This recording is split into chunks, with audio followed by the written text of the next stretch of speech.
Rachel Maia. Bom dia, Patrícia Aldi. Bom dia, Paulo. Bom dia, Paty. Queria começar o sábado com vocês. Rachel, eu quero que você fale de você para as pessoas que estão aqui. Passei 28 anos, né, na parte de gestão. Hoje eu estou com 50 anos de idade. Passei 28 anos gerindo entre o financeiro, né, como diretora financeira, vice-presidente financeira, CFO, e depois fiquei mais 15 anos como presidente. E tudo isso me preparando para o momento que eu também estou vivendo, né? Eu estou estudando há 12 anos sobre essa questão do como ser uma peça importante para o presidente, estrategicamente, mas estando também próximo do tático, estando também próximo daquilo que faz a máquina girar. E não menos importante, claro, eu tenho a parte pro bono, eu sou presidente do Conselho Consultivo da Unicef, do Capital Consciente, da Vidigal, e assim vai. E do Capacita-me. Essa é a história da Rachel. Eu preciso aproveitar esse gancho e falar, Patrícia Aldi, por favor, conta a tua história, que você tem uma trajetória tão parecida e tão influente, que a Rachel acabou de falar. Olha, falar um pouco depois dessa esplendorosa história, né? Essa história virou livro, Paulo. Eu não sei se você sabe. Eu sugiro que as pessoas leiam o livro, conheçam a história de superação, de dedicação, de muito estudo, porque só com estudo, só com conhecimento é que a gente consegue um lugar no mundo de uma maneira sustentável e permanente. A minha história é uma história diferente, né? Porque eu adoro o desafio, então eu adoro o desconforto, então toda vez que eu conseguia me colocar, muitas vezes, a maior parte da minha vida em posições públicas, né? Porque eu tive uma carreira pública, e eu achava que eu já tinha contribuído, eu procurava alguma coisa que me tirasse completamente do conforto para que eu pudesse estar contribuindo de novo. Então, minha trajetória fui diretora de benefícios do INSS, fui secretária de transparência, fui secretária de gestão, fui secretária do Conselhão, fui convidada para assumir a vice-presidência de marketing, comunicação, relações institucionais e sustentabilidade do Santander, um desafio muito bacana, que me enche de responsabilidade, principalmente porque o Santander agora, há 2 dias atrás, foi reconhecido, Paulo, como a 4ª melhor empresa para se trabalhar, para as mulheres trabalharem pelo GPTW. Fantástico. Fantástico. Já chegaram algumas perguntas aqui para mim. Como é liderar e chefiar homens, vocês sendo mulheres? Eu sentei na cadeira de líder, de presidente, e assim por diante, pela minha cor ou pelo meu gênero. Eu sentei lá pela minha qualificação. Então, eu sempre liderei pelas qualificações. E sim, tive essa oportunidade. Quando olharam para além da minha pele e olharam pelas minhas qualificações, aí eu tive essa oportunidade, quando eu fui presidente, que veio e olhou a minha qualificação, eu passei, eram 7 candidatos, 6 homens e eu, dentro do processo. Liderar é exercitar esses soft skills todos os instantes.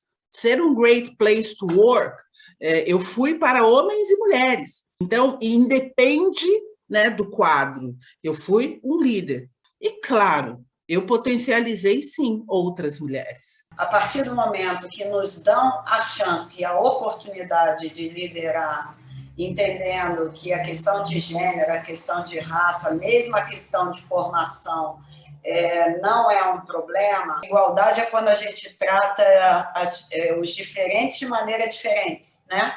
Com os homens, eu sempre procurei mostrar as capacidades femininas, as habilidades femininas aliadas à gestão. E isso é que é a diversidade, é a minha história, é a história da Rachel para a gestão, a nossa experiência, a nossa trajetória.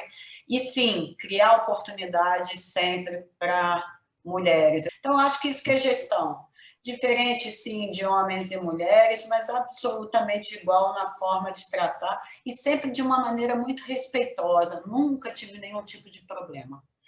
um papel feminino, tem uma questão da alma, do tempo feminino estar ocupando a humanidade. Eu vejo isso com uma felicidade, e isso não aconteceu agora, isso vem acontecendo, a gente vem sentindo a resistência feminina, a potência feminina. Tem nuances muito importantes que vão mudar no negócio em relação a isso, no empreender em relação a isso, na economia em relação a isso, em todos os sistemas. Vocês concordam, não concordam? Já consegue ver um ponto bem próximo disso que eu falei? Paulo, se você me permitir voltar um pouquinho, meu veio empreendedor, empresária e diverso, ele quando você diz que tem, né, novos estilistas, negros, nós notoriamente vemos mais modelos negros e assim por diante.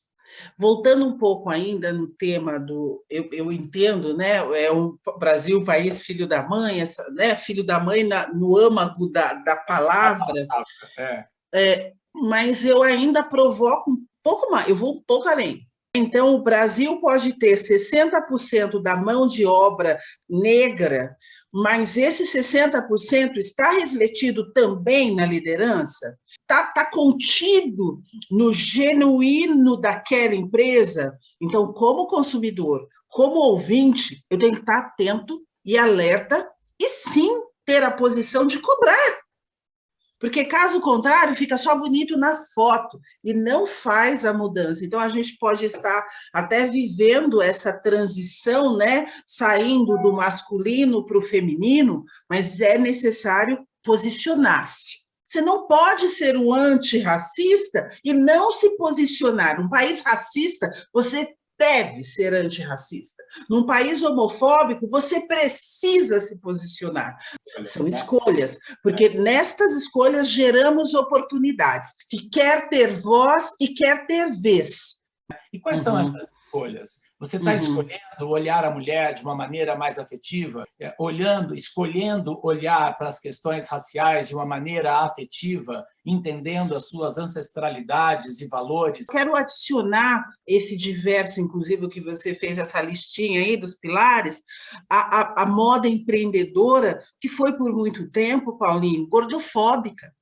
Por muito tempo, ele foi excludente. Então, isso tudo só passa se você começar a trazer conhecimento.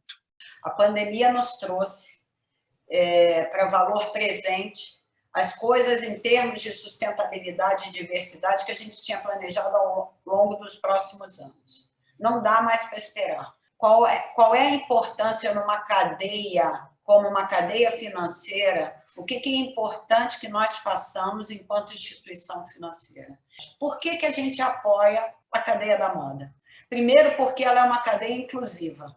Ela é uma cadeia democrática hoje em dia, né, Rachel? Você viu que o Paulo foi o primeiro líder de moda a democratizar por intermédio da internet o acesso ao São Paulo Fashion Week. Estamos falando do exemplo que a alta costura, por intermédio do Paulo, dá em termos de diversidade, em termos de inclusão. Que se faz necessário. Exatamente. Mas a gente está falando do Prospera, que é o nosso programa de microcrédito, que tem 70% de mulheres empreendedoras de economia criativa, toda uma cadeia de economia que é o Brasil que a gente acredita, que é o Brasil diverso, que é o Brasil empreendedor, que é o Brasil liderado por mulheres. Então, você vê que, ao final, nós estamos falando da mesma coisa, né? Para que a gente possa, como instituição financeira, contribuir verdadeiramente para a cadeia da moda, né? Entendendo que existem situações diferentes nessa cadeia da moda, que vai do empreendedorismo a uma grande indústria, a uma grande confecção, a um grande desfile. Mas eu quero que a Patrícia Aldi ela faça um resumo para a gente fechar essas reflexões. Você também, Rachel, e depois o editor que se dane.